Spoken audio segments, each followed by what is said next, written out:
Voici le schéma de la trousse. Nous allons choisir ces dimensions en fonction de nos besoins. Il faut donc déterminer la longueur, la largeur et la hauteur. Une fois la taille définie, nous pourrons calculer les côtes du rectangle de base. Il nous faut 2 dimensions pour le rectangle de base.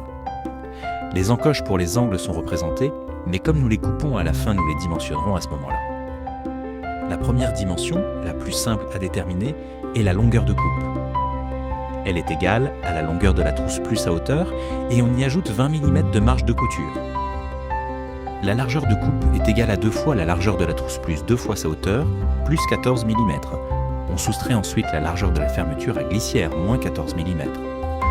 Les 14 mm correspondent à une marge de couture de 7 mm de chaque côté d'une petite fermeture, dans notre cas de largeur 25 mm. Il faudra bien sûr ajuster cette marge en fonction des fournitures utilisées. Finalement, pour faciliter les découpes, on arrondira les dimensions calculées aux 5 mm les plus proches.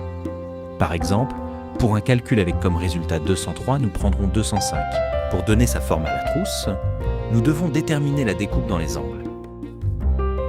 Dans la longueur, nous prendrons la hauteur de trousse divisée par 2. Dans la largeur, nous prendrons la hauteur de trousse divisée par 2 moins 10 mm. En utilisant cette méthode de calcul, on peut faire des trousses de toute taille.